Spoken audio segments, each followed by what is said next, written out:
Dear keeper of dreams, I know who you are. I know everything about you. You disguise yourself as perfection. You are the fear that does everything you can to hold me back, that begs me to be complacent. But I see through you. Keeper of dreams, you are the journey never started. Because when you look at the road ahead, you see struggle, you see impossible. You don't see the opportunity or the reward, but I do. Keeper of dreams, you are the voice in the back of my head that constantly reminds me conformity would be easier, that forfeiting greatness would lift a tremendous burden off of my shoulders. But I live for that burden. Keeper of dreams, you are the odds, telling me that I am only one in a world of 7 billion, that someone else will achieve it, create it, make it happen. But if there must be one, it can and will be me. Keeper of dreams, you are the voice of supposed rationality, warning me that I'm wandering into an area I know nothing about, that I should wait, that I'm not an expert, that I'm not good enough. But I have always believed that learning as you go is better than not going at all. One day, keeper of dreams, I will not know you. I will have left you behind, outrun your grasp. See, because what I'm trying to do doesn't leave me time for you. Greatness doesn't come from following the path made by the crowd. It comes from the relentless carving out of your own. Conformity gets you more of the same. It's an exchange of dreams for the ability to feel like everyone else in line at the grocery store. Keeper of dreams, I appreciate the beauty in life too much. The pursuit of the things that will make every day better than the one before it. I will never give that up. I want what seems unnecessary, over the top, out of the ordinary. Keeper of dreams, don't you get it? You will never win. I will give up my car, my clothes, every luxury in my life before I concede to you, before I give in to what is easy. I may be in winter now, but spring is coming, summer is coming, and all I can think about is sitting on top of the world and being so thankful that I left you, because keeper of dreams, you can't keep mine. They are my oxygen. They are why I get up in the morning. So while I thank you for reminding me of what it takes to win in this world, smothered with mediocrity and insecurity, I'm dismissing you to somewhere else. Anywhere but here. Because keeper of dreams, my ride awaits.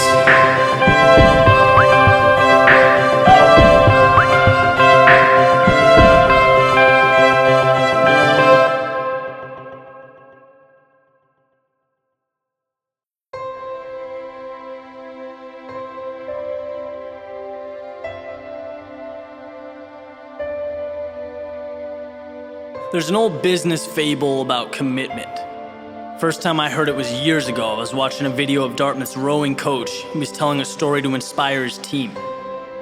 And basically in this story, there's a father, there's a son, they're sitting down at breakfast, and the son says, "Dad, I'm learning about commitment versus contribution in school, right? I'm trying to grasp it, but I can't quite understand the difference." Father thinks about it for a minute. He says, "Look down at your plate. What do you see?" Boy says, "Ham and eggs." Father says, "Well, that chicken made a contribution to your breakfast. That pig made a commitment." He then goes on to tell his team to row like pigs. And that simple metaphor created a foundation for everything that's come through my life since then. Right? In anything we do, there's the option to go all in or to walk the line, to hedge your bets. And people so often leave or quit when something becomes difficult because there's another door they've left open, right? There's an easier way, an escape route. But let me ask you this. Do you think if it was a life or death situation, right? Say you needed water to survive, Would you give up after looking for 3 hours and coming up empty-handed? Of course not. You'd keep looking because life depended on it, right? There's no other options available. There's this old saying that if you want to take the island, burn the ships. Commit. And it's not until you do this that things truly begin to change, that progress is made at the highest level. You simply cannot tiptoe to success. You can't sneak up behind it. You have to own it, right? Go after what you want like the world is on fire, like your universe revolves around making this happen.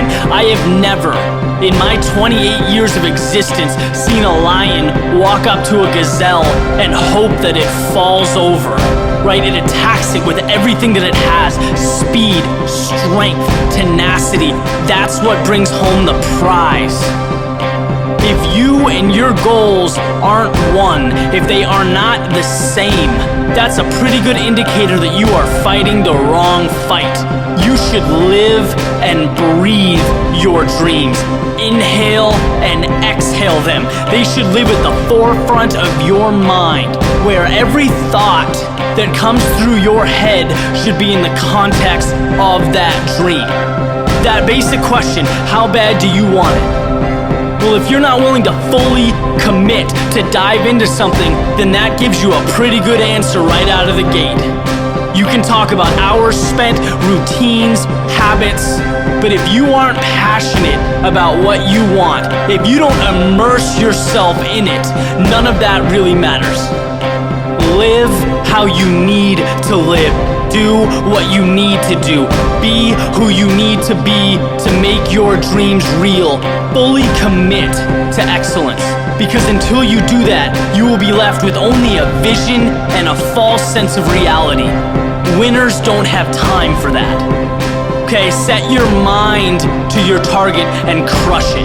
That is the only option.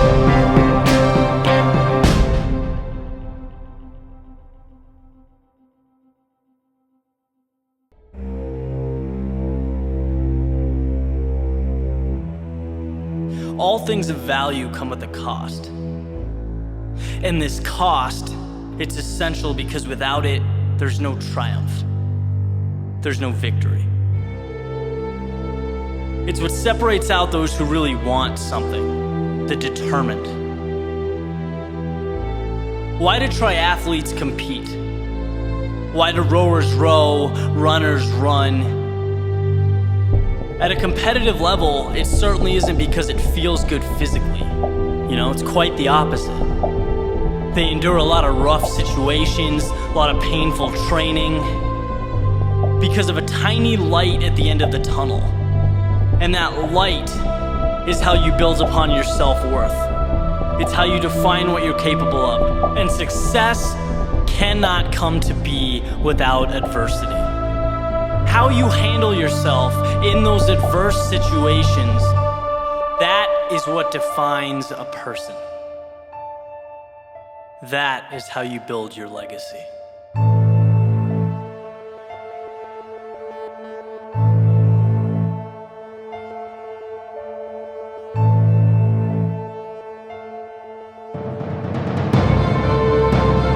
There will come a time when it hurts, when you have to ask yourself if it's worth it, and consciously avoid quitting and turning to an easier approach. Remember, anyone can run downhill, not many people can run up. And the interesting thing is that trophy is usually at the top.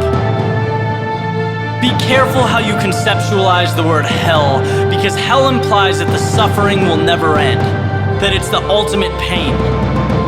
3 things. 1, you can always be worse off than you are. 2, suffering is temporary. And 3, when you wake up tomorrow, having given up will be far more painful than anything else you could have done. Everything in life is temporary.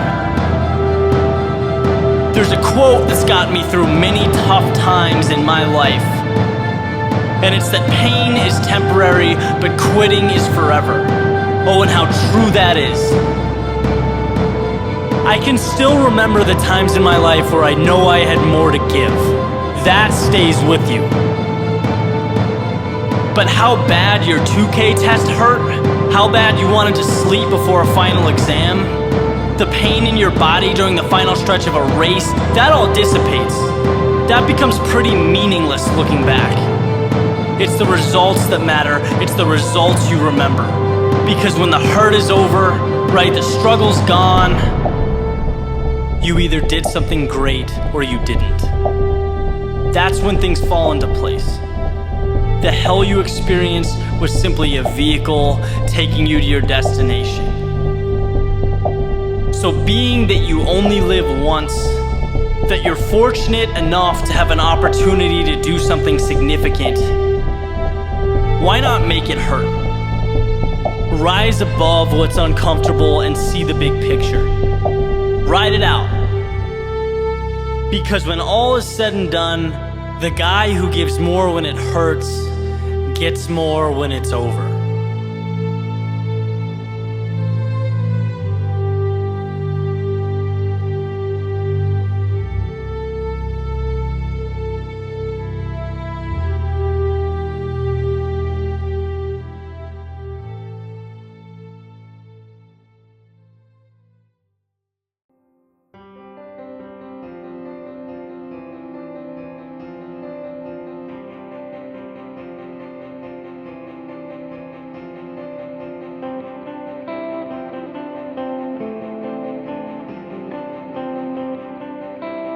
I woke up today like I do every day, with the understanding that everything I know will eventually meet its end. Everything I own, every friend I have, everything around me is temporary.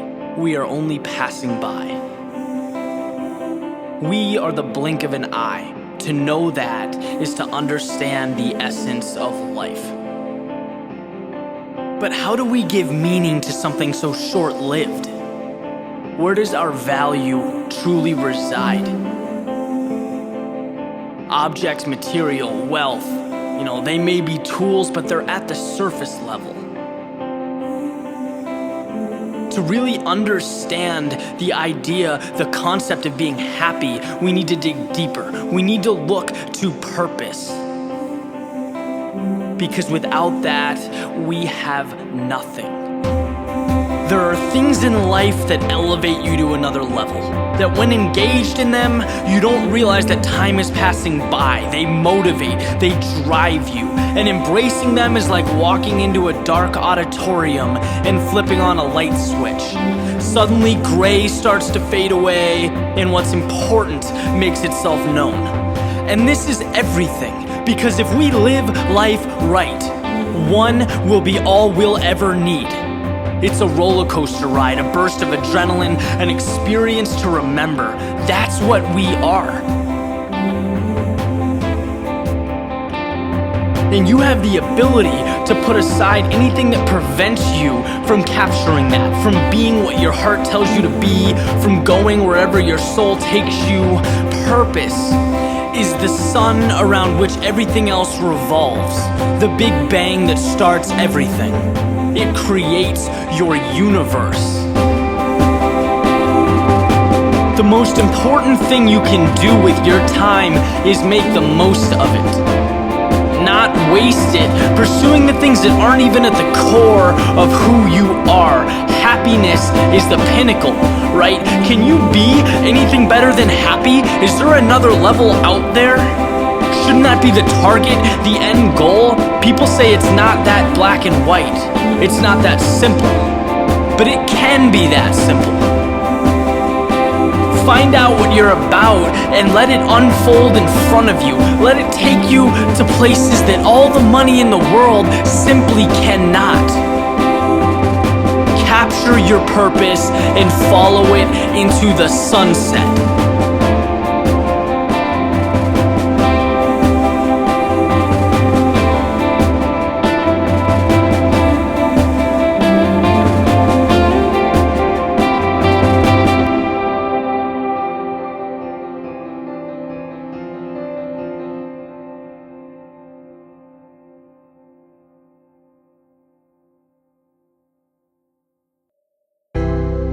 One of the most impactful things that's ever been said to me came from one of my old teammates, rowing team in college.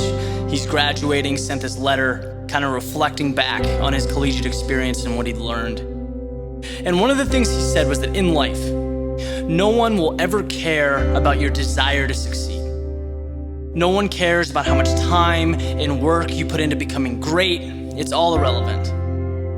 At the end of the day, what people see is a winner or a loser, right? I mean, you either won or you simply did not. And everything leading up to that, the heart, the work ethic, the dedication, it all remains solely with you. It's a byproduct of the contract that you signed with yourself.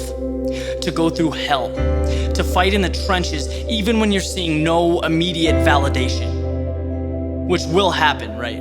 If success came with the snap of a finger, everyone would be running 4-minute miles and driving Ferraris. But that's not the way the world works. But when you make the decision to be different, to give up temporary comfort for something greater, you've committed to the ride of your life. And when the time comes and you cross the finish line first, or you realize success in whatever capacity, you can smile at the world as they look at you like some miracle, completely oblivious to the price that you paid for this. But you know, and there's no greater gratification than that.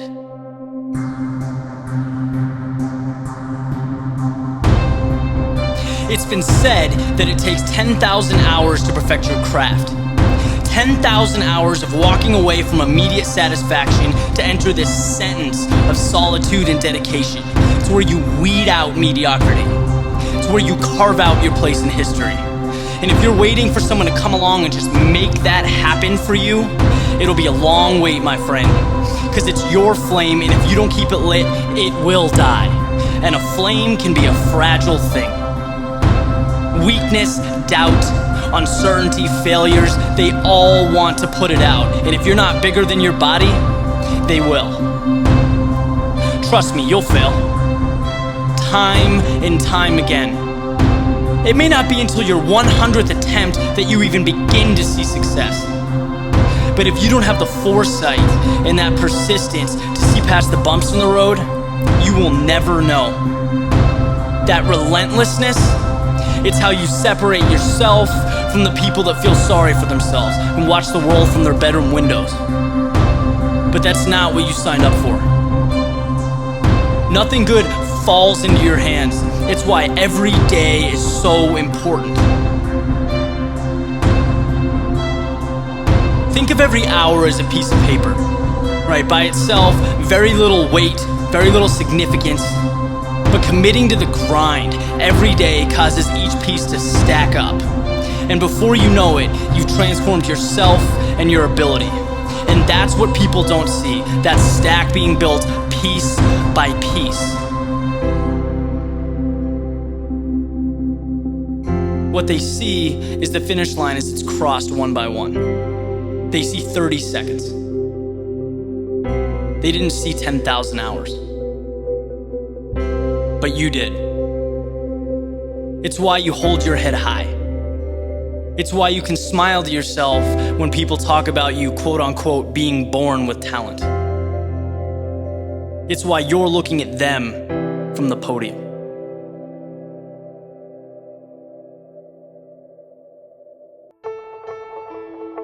Comfort and familiarity. In a world where unknown doesn't necessarily mean good or bad, it's an interesting association. Yeah, that possibility of losing what you have is always real. You know, being mortal, being susceptible to misfortune, we want to protect what's ours. But that's where I diverge. Because what's mine isn't just in my home or garage. It's out there. It's in the universe. It's held captive by what's around every single corner. What's mine is hidden behind tomorrow and the day after that and the day after that. See, walking the same path, doing the same things, expecting the same results, yeah, it's fine, but it's just so limiting. If you don't allow yourself to get lost, then you have to be okay knowing that a part of you will never be found. And that's something I can't live with. Life is so much bigger than your front door. It's more than a yearly review, a commute, a test, a routine. It's the places you've never been, the people you've never met, the dreams that you haven't sought out. Then why is getting lost so important? It's important because you temporarily leave everything you know behind. And for a few short minutes, your subconscious understands that life exists beyond the hamster wheel. One of the greatest truths out there is that you are not confined by anything other than your own mind. So why not free it? Why not step outside the glass cube, rewrite your story, your narrative? Allow yourself to take that left that brings you to an unknown destination. And while, for a while you'll be concerned, you'll worry, you'll think about failure, at the end of the day, you will grow, you will learn, and most importantly, you will find your way home. And every time you do, that front door feels just a little bit different. The world around you takes on a slightly new shape. Your front door is no longer an object keeping you in, it's a gateway that opens up for you at your discretion. It connects you to the outside world. It gives you the tools to create the life that you want. Not the life you should have or the one you're supposed to have, but the one you can have, right? So step outside, get lost. You owe it to yourself.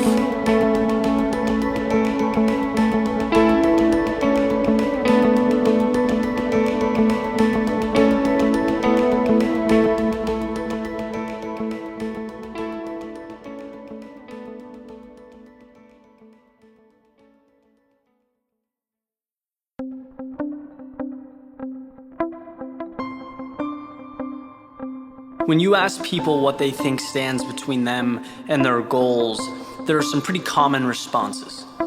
Inexperience, fear, maybe hesitation, time management.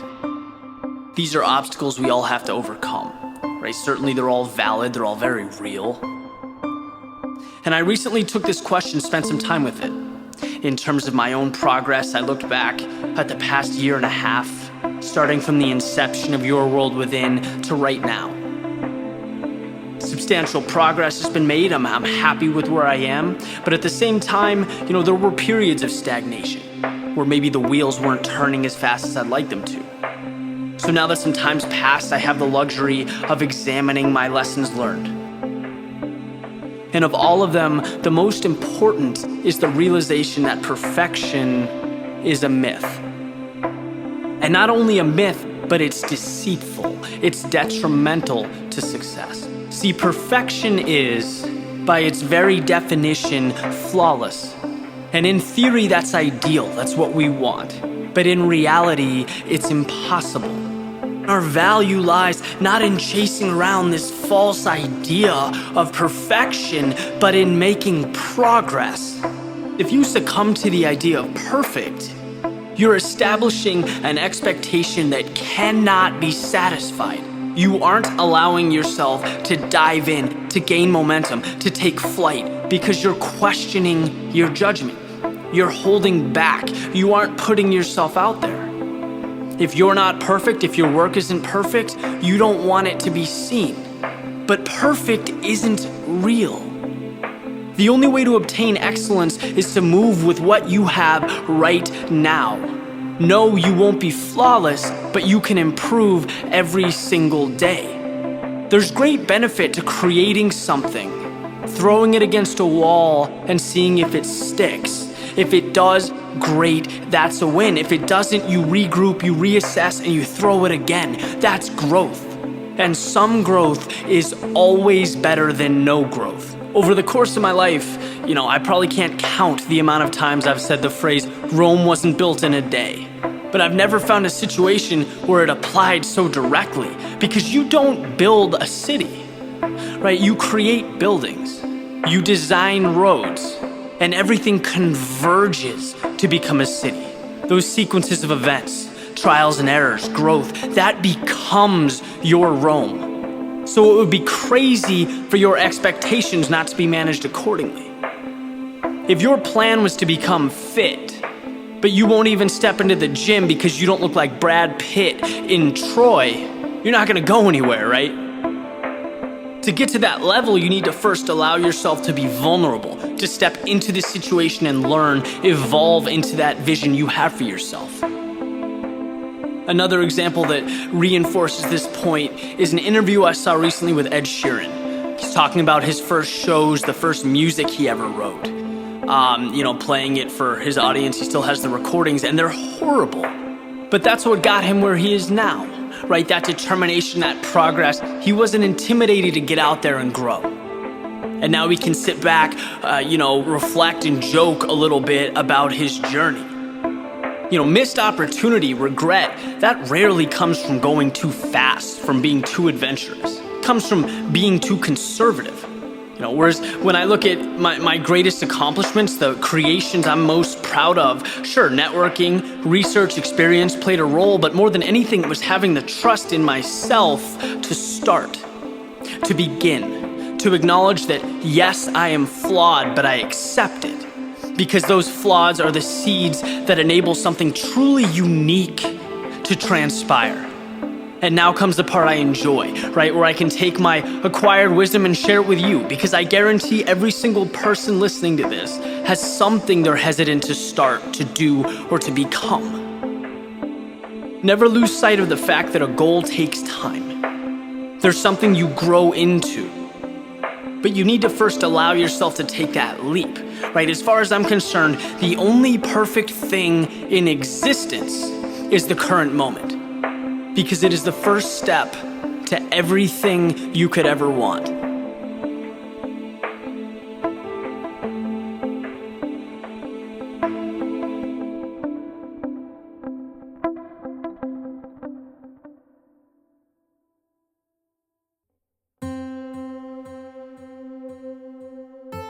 Where is your finish line? What is your maximum effort? Think about that question. What is your indication that you've hit your peak? It's an interesting question because when you look closely, you'll find that there truly is no answer, right? People point to fatigue, being tired, maybe they're happy with the result, but it still leaves the question unanswered. What is your limit?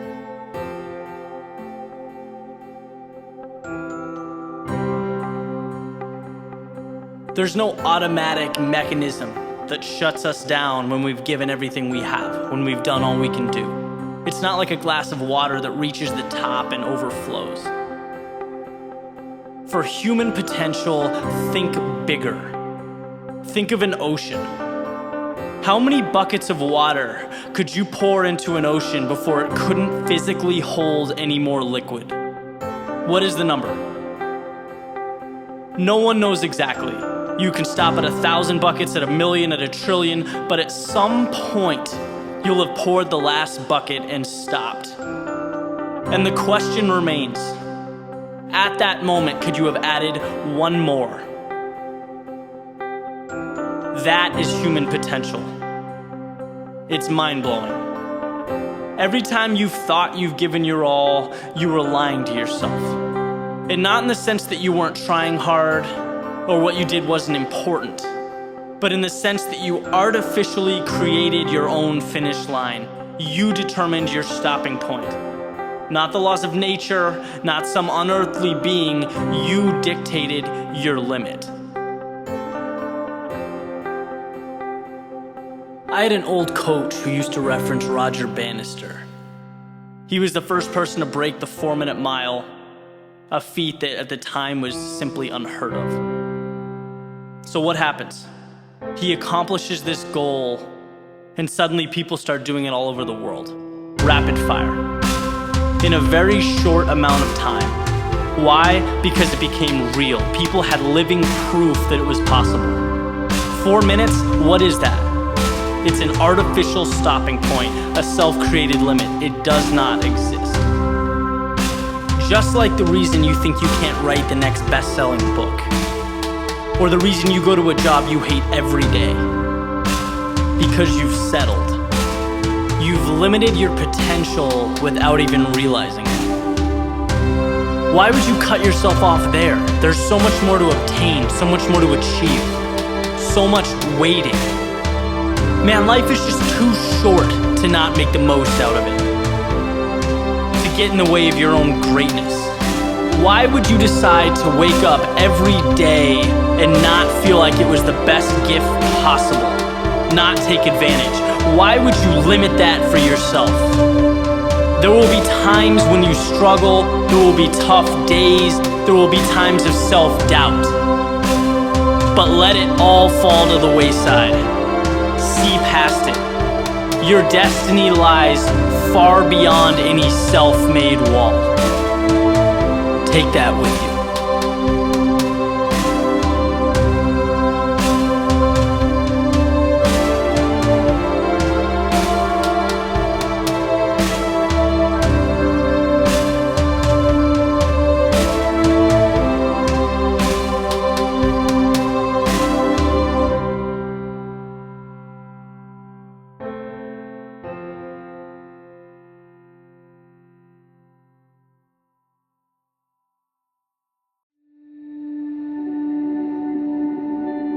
How do successful individuals get where they are?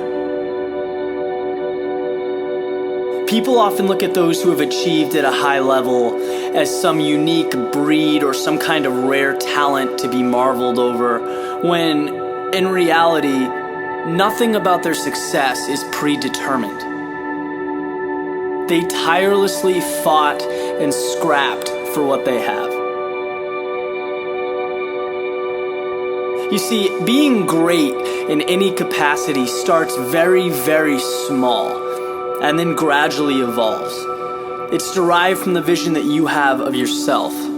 Okay, having a goal and believing intrinsically with all of your being that you can get it and that you deserve it. This is what lights the fire to success. It constitutes your beginning. And as you proceed towards these goals, towards these aspirations, you'll find that the biggest challenge you'll ever face will have nothing to do with the people around you. Your struggle won't come from another team, the person you're racing against, or students competing against you in the classroom. Your biggest obstacle will always be yourself. You are the reason you succeed and the reason you fail. It's your individual outlook that determines everything. I mean, think about it. Every morning when you get up, you decide whether to be positive or negative. You can be optimistic or you can be doubtful. You can decide whether to be average or exceptional. Everything's in your hands, because no one will ever make anything of value happen for you. Ever. You need to be the one to believe in yourself when no one else does. And I'll tell you right now, there will be times when it feels impossible to do this, when it would be so much easier to conform to the expectations of others. But having this courage and this strength is what separates good from great. That ability to truly hold yourself to a higher standard, regardless of outside circumstance. You need to know that no matter what stands in the way of your dreams, it can be overcome, even when everyone and everything tells you that it can't. All you have to do is convince the person staring back at you in the mirror, because everything else is minor detail.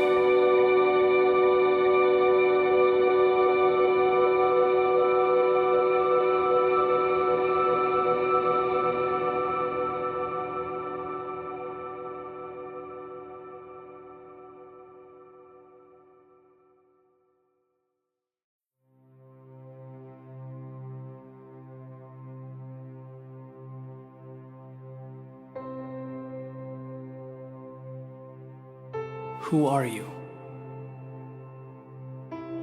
I suppose you could answer with a short summary of what you've done in your life. You wouldn't be wrong. Perhaps you could point to the present, what you're doing right now. You'd be correct. Maybe you could even respond by referencing your goals and dreams. Your answers would be impossible to disprove. But who you are is more than that. Much more. Can't be quantified or confined to a description. Who you are goes further.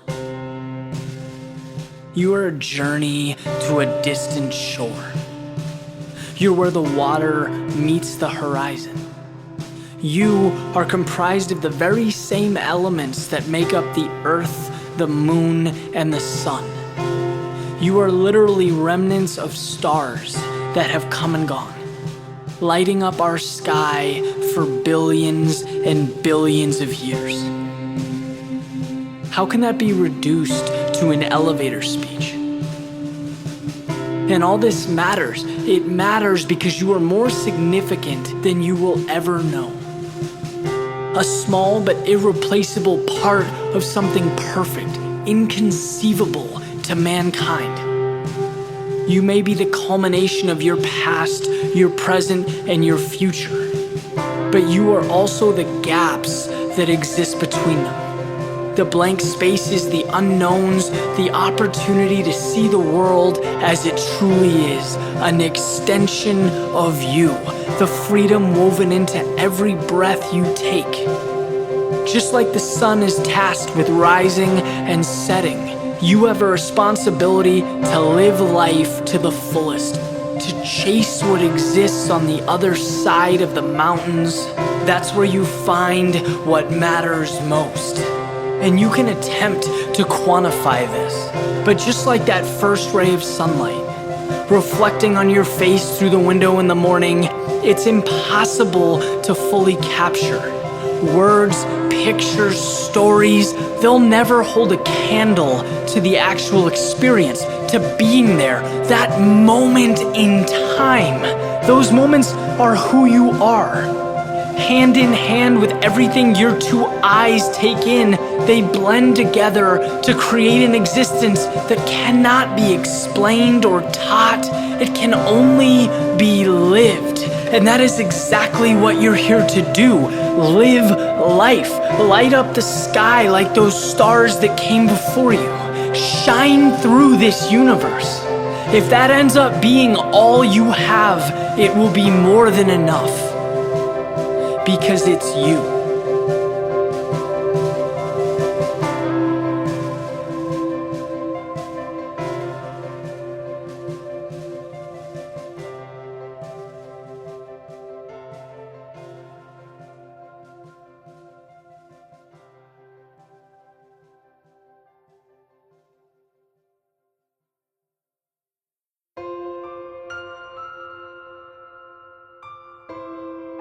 I knew it was the right thing to do. It wasn't a conscious thought, but rather a response to the world around me. It was all I'd known, all I'd ever been told. See, the question in my mind was never if, but when.